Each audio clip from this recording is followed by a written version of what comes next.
And we're back for another GAC match here in the class. A quick review from our last match. We did win just barely, despite not clearing their ships at all. We were able to win because C held on defense, and we had the banner advantage because of how poorly he did on ground. So that was really good, but at the same time, it's really worrisome for this match. And I'm going to do this a little bit out of order, because this opponent already full cleared us. So if we get into the same exact position that we were last time, where we can't full clear ships, then we just lose. Efficiency doesn't matter. We have to full clear him. And I'm a little worried about that, because without the Raddus, we're pretty much hosed. Like, we have to one-shot. We absolutely have to one-shot to beat this guy. At least on fleet. Ground we can play around with a little bit more. But before we get into all of that, let's go ahead and pull up our spreadsheet here. So I don't know where I made this comment, if it was in the last stream or the last video, but I specifically made a comment that this week's opponents didn't look super terrible, like super good. But I was like, this one guy is going to be a real headache if we get matched up with him. And of course, we get matched up with him. So this opponent has a pretty big advantage on us. He only has 100 relic levels, which is pretty good. It's probably just his GL Ray. He does have Ray, and he does have Star Killer. So pretty much this kind of the same advantage that everyone has. They have the Last Galactic Legend. They have Star Killer. We do have him beaten mods, though. He's pretty darn close. Actually, I don't know if I can say we have him beat, because he has us beaten 10s and 15s, and we have him beat in 20s and 25s. And other than 25s, the margins are not that huge. So pretty equal mods. Like, this is a pretty quote-unquote fair match other than Star Killer and Ray. So that's what that looks like. Let's go ahead and check out our defense here. So he kind of tore right through it. He had some fails. He failed on Malo. No idea what happened there. And this is the same, by the way, the same defense we used last round, and we've used it quite a few times now. I really like it with the strategy that everybody's been doing. So C held, JMK did not, and I believe he one-shot. No, Mon Mothma keeps holding. I wonder what people are using that she keeps holding. I bet it's Wampa. I bet that's what it is. And then he one-shot our ships, which I don't know if this makes me feel bad or good. I guess I'm hopeful that he took all of his best stuff and, like, we'll just have to beat trash. I don't know, though. So that worries me. But yeah, these walls do not concern me that much. Like, this bottom wall looks very easy. Or not easy, but I know the exact counters I want to use here. We're going to be taking SLKR here. That has never failed me. I think it failed me once when I misclicked something. That's an easy Iden. Should be an easy GG, and that should be an easy JML. Like, I know every single counter I want to use there, so this should be a pretty fast stream. Well, I guess this is a video for you guys. And then up here, we'll figure this out. Like, none of this really scares me that much. Like, my Piet outspeeds Dark Drevan, so... And the rest of the teams that can be taken apart. But let's go ahead and get to them whacks. And we're back for those battles, so let's get a whack in here. First up, we have the Lord Vader team we have to go against. This is really important just because if we fail here, then we have to use a lot of our other teams in a lot of different places.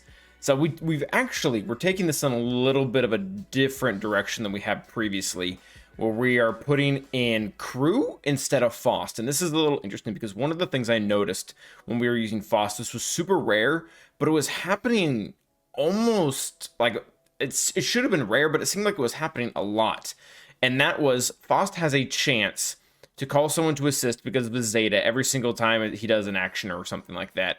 And he was occasionally calling in Zombie, and then Zombie was attacking, dispelling her advantage, then losing taunt, then they were getting a fracture off of someone important. So that really kind of sucked. So we put in crew, because crew won't call anyone else to assist. And this actually worked out kind of nice here. So things are going, they get ult, and now this is cool, because 2 of our characters are dead when they go into ult, which basically means the 2 characters that already died can still be revived, because they weren't permakill, because they didn't die at a very important time. So again, this is going pretty well. Daka is not even close to dying. SLKR was able to get his whatchamacallit, his ult here. Zombie is super stinking weak, so she is not going to be dying anytime, or she's not going to be getting fractured for the rest of this match. Their Vader can't do much here, and now we do start to revive a little bit because their ult is getting close to wearing off, and once that ult is gone, our characters won't be able to be perma-killed again. So again, this match is going as pretty much as it always does.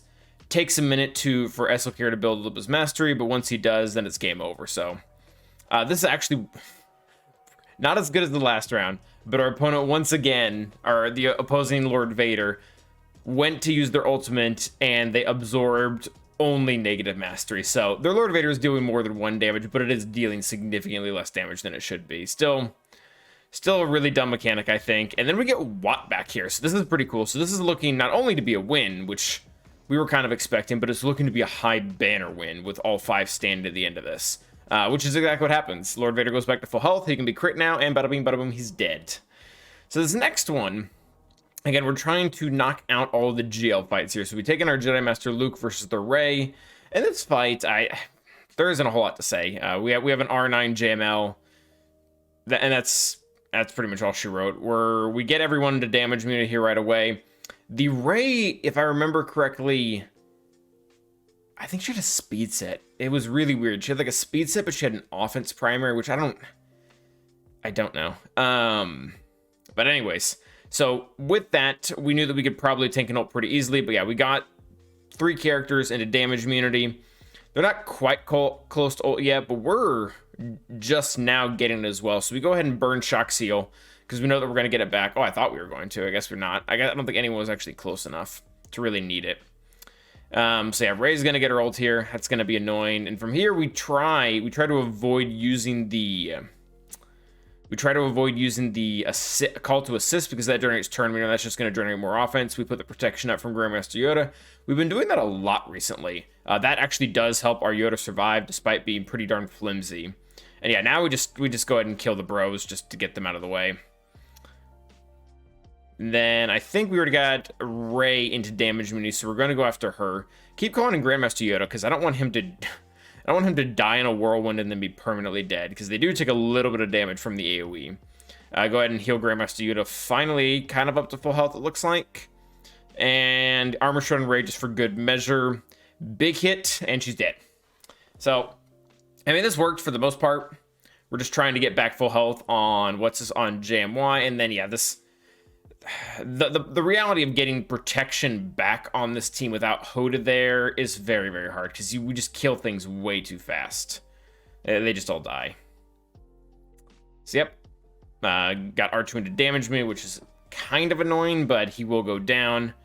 Throw shock in there for that one. So throw shock in again, and they're dead. We get our 61. We get the protection on Grandmaster Yoda, and everyone else at full health. So not great, but I'll take it. And once again, we go into this battle that I still feel we have to have done this battle, I think 10 times now. Never feels the same. Like, it always feels like it goes different. So they didn't get shock on B2, which is pretty cool. But we're not landing like target locks in everyone, which in reality is just because we hadn't taken a turn with GG yet. So now everyone has target lock except Mara, and we really need to start going before Palp goes really and gets a 2-turn stun off on someone. So just continually targeting Mara. Luckily, they only stun Magna, which is really nice. I hate it when they stun or shock Grievous and B2. It just makes things take forever. So we get rid of Mara number 1. She comes right back, which is super annoying.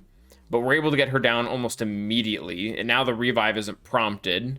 We are losing quite a few B1 stacks. Not SLKR. Starkiller goes ahead and uses Repulse.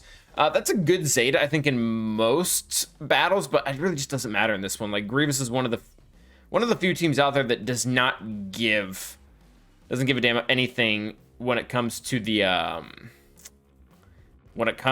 buffs. So didn't have any buffs, didn't matter.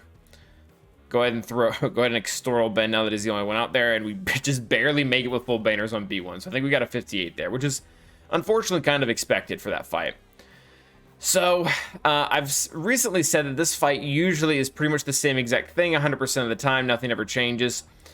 This time it changes. So they put in bigs here, which is really, really annoying. And I've actually heard about this, of people who take in their Iden, undergeared Iden. So not just Iden is undergeared, Iden's gear 11, but the rest of my team is all gear 12. Like, we don't have a single relic on this entire team. We don't have a single gear 13 on this entire team.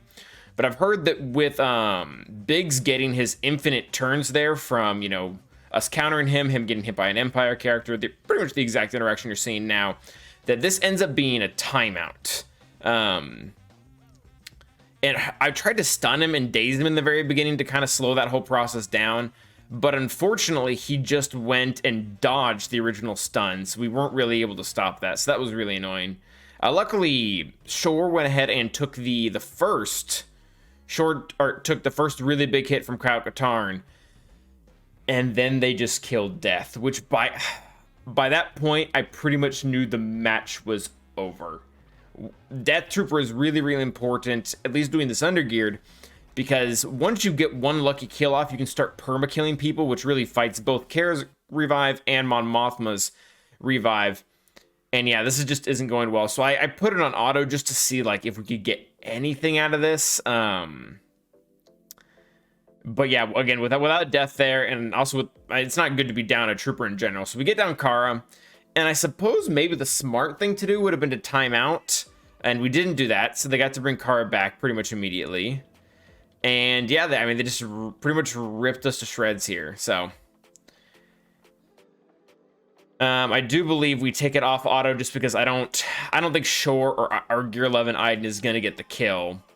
So this took a little while for me to do apparently, but we eventually just end up forfeiting here. Like there's no reason to preload this, and at the same time we're definitely not getting anywhere here. So rather unfortunate, but if you see this is useful information. If you see your opponent has a weaker Iden, like Gear 12 or under, put this exact comp, like take out the TM generators and put in Biggs. So Kyle-Katarn, Cara Dune, Biggs, and I don't know how important Wedge is.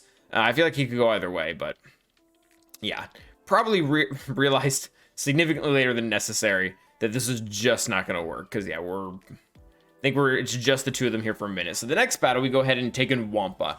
Just not really wanting to deal with this team. We try to overkill, and this is sketchy. This is really, really sketchy, because you can very easily, from the looks of it, get into a permanent loop with Cara Dune. Like, you have to very much balance. You can't just button smash like you can versus a lot of other counters with Wampa. You have to pay attention very carefully so that you don't kill Iden while she has potency up. And this is tricky because she has about 3 different ways to get potency up between her and Kyle-Katarn. So, and then she keeps getting taunt while she has potency up, so she keeps reviving. So what we're trying to do here, we're not even roaring all the time, because I don't want my damage to be too big. I want Cara to be able to actually survive one of my hits so that she doesn't get to revive and use her AoE, and that this does just become very, very tricky. Yeah, so unfortunately here, we just can't get it off her. So she's about to take a turn, so we just try to hit another character, hoping that she has her basic lined up so that she doesn't have potency up. And then luckily Kyle-Katarn dies to Dot, so he cannot get potency up to her. We get the kill on her, and everything for the most part is going really well, just hoping they really don't revive her. So we got lucky and/or played it well on that one, so that was nice. This next battle, this is kind of risky because they have a really, or it looked risky, it's not. They had a super fast shock, like a 320 speed shock, which in this comp is 380. But all she did, and I love this, she A, burned her cleanse, which is very important versus Bad Batch when there were no debuffs, and B, she put out a bunch more buffs for us to rip off. So AI really crapped the bed on this one. So the Jedi Anakin does get a big AoE off, but it's not really that big. Luckily, this is a really weird modding choice, and by weird I mean bad. Their Jedi Anakin had a offense primary on the air instead of a speed primary, so he just threw away like a massive amount of offense on this team. Not sure if it would have made a huge difference. Maybe Omega would have died, but we won there. Go ahead and take in our troopers versus Darth Revan here. This is pretty much supposed to be a clean shot. I think this is the team on the top. We got to his back one. It looked like mostly like cheese. So like I said at the very beginning of this video, this match almost looks like 100% it's going to come down to ships. Mon Mothma gave us that scare for a second there, but having one team to spare was really nice. So yeah, we're going and explaining kind of what we're doing here. We go ahead and hit Bastila on Fall. No reason to go after Malik. We don't want to trigger him and have him cut our stacks. And then we just beat up, like play beat up on Darth Revan here for a second, because we want to have the big mass attack on Darth Malik there. So instead of punching Darth Revan and triggering Darth Malik via health equalization, we go ahead and use the turn meter boost here. It looks like I'm explaining that to the viewers. Do that. Now we have the big AoE lined up, and we just go all in on Malik. Do get him down. Luckily, we're trying to kill Talon now via AoEs. just so that we won't have to deal with the Darth Revan revive, and we'd actually do, which is a little surprising, because I think that Talon was Relic. That doesn't, usually can't kill Relic Talon via AoEs. And then we go ahead, and we have to bring in our Qui-Gon Jinn versus Iden. This is Omicron Iden. And the reason why we had to do this is I was planning on using Wampa for this, but as you guys saw, we had to burn Wampa elsewhere. So we're having to use Qui-Gon Jinn here, and this, I think we've had to use this one before, and it works pretty okay-ish. We went ahead and opened with Jedi Anakin's AoE, just kind of hoping that Qui-Gon Jinn won't just eat it. And that does seem to be the case for the most part, at least here in the beginning. They go after right after Luminar because she's like gear 8 or something like that, and the weakest character, thinking they can kill her. Mace being here does help a lot too, because with Mace, you don't really even have to rely on the AI just being bad. I mean, he's going to taunt. They have to go after him. So we keep getting these bonus turns here with Jedi Anakin, which is fantastic. Really do like those. And now we get a chance to give a turn to Jedi Anakin while his offense up. Get to use his big hit. Doesn't really kill anyone. But like I said, we're still working our way across these guys. Heal up Mace so that he can go back under 50%, and Jedi Anakin can get triggered, literally. Mace is doing a very good job tanking. He was able to re-give Foresight, which is really cool too. Like I made a whole video on this of why I think Mace is great with Qui-Gon Jinn. And I think this really solidifies it, because we had a very unfortunate mishap with our Qui-Gon Jinn team versus, was it a Maul? Yeah, it was a Maul team, I want to say a week or two ago, because we didn't have a character that was actually taunting. We were just relying on the AI being bad. And for whatever reason, that one match, the AI decided to not be bad, and it really hosed us. So this is going well. At this point, it's just Stark. And even without Jedi Anakin, Mace's max health reduction would eventually get rid of Stark. So yeah, worked pretty darn well. I'll take it. 61 banners. So this is weird. I did not plan on this team in any way, shape, or form. We had to do this because we had to burn a counter that we were not expecting to. So typically I would like to use Qui-Gon Jinn on Bam. He's very, very safe, very, very solid. But because we had to use Wampa on Mon Mothma, that triggered having to use Qui-Gon Jinn on Iden. So we had to take in this really weird Palpatine team with Mara, Gideon, Trey, and Sion. And these characters are good. These characters are A, good, B, they have synergy. But it's just kind of weird. So this entire match is pretty much playing this very delicate game with A, hitting L3 just in the slightest so that she cleanses only one character, and then avoiding her for a while because we needed the one cleanse to cleanse someone entirely so that we get a bunch of turn meter, and then not also cleansing everyone else because we are heavily relying on the stagger on the other characters so that IG-11 doesn't get a turn and turns, these 20-30 debuffs into dots on us. So this is a very delicate balance. I think this is a counter that if we used it every single round, sooner or later it would just screw us. So we're trying to make sure we have shock on everyone there. It looks like we don't have it on Queel, so that was a bit of a misplay. Going right after Bam. Bam needs to die. I don't want him to get off his Whistling Birds or his damage immunity for that matter. That's also a cleanse. So again, we go ahead and take a hit on L3. That cleanses one of their characters. That gives us more turn meter. And then we go ahead and just start trying to respread shock out, which we should have been doing that before. I think we go ahead and try to land a stun on Dengar, because even with Tenacity up and Tenacity down, you can still land it. Go ahead and knock down Stagger on Queel here, I believe. We're going to leave the Stagger on IG. Yeah, this is just a very delicate balance. Again, all of these characters, I think, play an important part. I think Sion is probably less important here. I guess he did have an AoE to drop the Staggers in one turn, so that was kind of nice. But then we go to Queel next. He's pretty important. Keep trying to trigger the Staggers correctly. I guess we just throw an Armor Shred on Dub. What's his face for funsies. Get another AoE out. Throw the bomb out as well. That was pretty cool. L3 does her thing, but she's isolated, so she can't do a whole lot.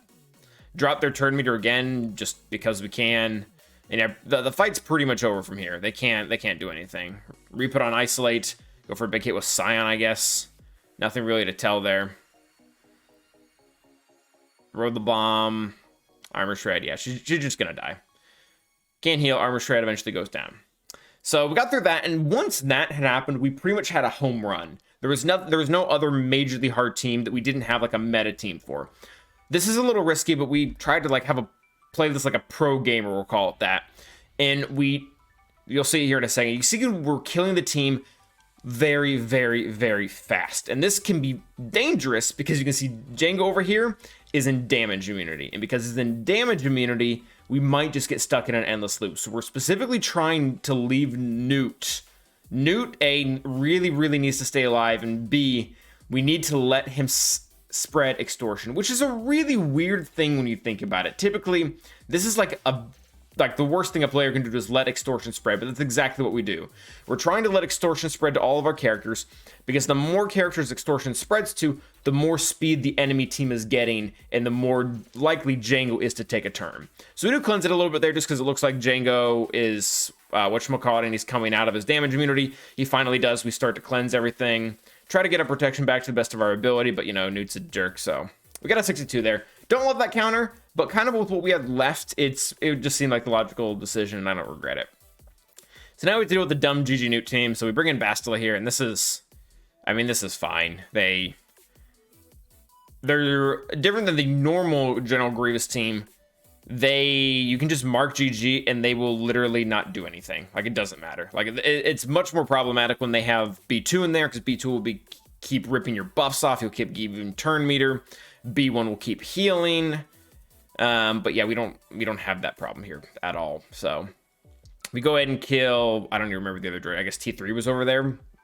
You probably don't have to do this, but we waited until we had Mark in order to kill IPD, just in case he was going to get off a big blow up or whatever. And then kill BB-8 and things were fine. So again, once we pulled off that weird Palp fight, the match was essentially over. As long as ships went well. So we just go ahead and take in Bossk here. This is kind of interesting. So Bossk contract is always on the weakest character, and after we shoot Nest, only after we shoot Nest does the target change, because apparently the protection up, or the bonus protection, it actually does matter which one it is, but whatever. Once that is on, that counts as survivability, and the target shifts to Jango, or Boba, Scion of Jango. So yeah, this match is very easy. You annihilate what's his face, Dash, and then the rest of the team falls apart. This is typically a lot riskier if we use Aura Lead, because then we don't have the massive damage from Boba. Boba right now is already responsible for, I think, 3 of these deaths, and you also don't have the survivability of Bossk Lead. So that went very well. And we get into ships, and luckily it seems like he cheese ships. Granted, he did one-shot our defense, and we have a very good fleet defense. So he did well there. So we go ahead and just start with First Order versus Rebels. It's pretty much a guaranteed win here. You just killed their main character, and there wasn't anything they could do about it. We go after Y-Wing now, just because I guess we don't want to get the shield disruptor on us. That would be annoying. They get on us. It is annoying indeed, but like I said, once Millennium Falcon drops from this team, they really can't do much. Go ahead and bring in the shuttle. Get the Mastis here. Almost get rid of the Rebel Y-Wing. Finally get him down, and now it's, again, never seen this ship before, so this is kind of cool. So hello, goodbye. I looked over that ship's kit. I don't even know that. I think it's the Outrider. It looks good, but I mean, again, at the current state of the game, the Rebel fleet lives and dies on Millennium Falcon. So we'll see if we maybe get another ship that makes that a second Rebel fleet or something else viable, because right now it just seems super out of place. Go ahead and take a Malevolence versus the Empire. We've done this a lot recently, and it always feels a little bit hairy, but I think what it stems to is that the TIE Bomber has no anti-dark side synergy, just like nothing. So even when they get target lock or burning or whatever it is that they get out, you just cut right through him. He can't do much of anything. And then we don't go ahead and bring in Spy here, and this is kind of nice. So we have 2 characters that are taunting, and then we have the other 2 characters that I want to kill. So no matter who gets targeted, whether it be the Interceptor or Vader, we get to take one of them out, which is super great. So we do this targeting Marauder just, because why not? I think the TIE Bomber is going to probably die from Buzz Droids anyway, so we're not really focusing on the AoE, because once he takes a turn, he'll be dead anyways. But yeah, so contemplating here what I should do. We do eventually just go on taking Spy, because even though everyone has buff immunity and they don't have whatchamacallit, they're not going to get overcharge. They're still going to assist on the mass assist, and they didn't even need to. The hit alone from what's his face was enough. So this is really nice. We get to take out both the Interceptor right after it came in, as well as get the kill on the TIE Bomber. So, I mean, they get a kill on our Vulture, but I mean, that's how this fight goes, like 100% of the time. I guess we're just trying to get rid of their Sith Bomber now. The battle is dragging on a little too long because with the Interceptor in there, their capital got a reduced cooldown, which is not the end of the world, but it's annoying because then this happens and they kill Hyena. But this, like, Shuttle isn't going to carry. Shuttle is a great support, but it's just that it's a support. It needs to support something. If it has nothing to support, it's not going to do well. And then move on to our last fight here, which is pretty darn simple. It is our Rebels versus Raddus. Not much they can do. I think I did this in Territory Wars recently too, and I even misplayed both these, and it's hard to lose. They rely way too much on buffs, and the Millennium Falcon is ripping off buffs like pretty much every single turn. So, and then they just die. So we got rid of their bomber. We ripped all the buffs off the Falcon, so they don't get to use their big hit and just wipe us out, which is super nice. Keep on the Falcon because, you know, why not? We go ahead and bring in the Ghost or the Phantom or whatever its name is, just so we want to try to control the field here. And I like being able to get into reinforcements as soon as possible, as long as we don't need Cassian to rip something off. And in this case, we didn't. We had the target we wanted to hit. So then we got to bring in the other one. So now we pretty much dominate the board, kill what's-his-face, and now it's just their character sitting out there. We end up beating it for a solid 71. So that is how the match went, and like I was saying the entire time, if we can beat Fleet, we win, and that is exactly what happened. We beat Fleet, we won, and we're going to take home the victory for this one. So really not a lot to say. I mean, I showed all the battles in the beginning here.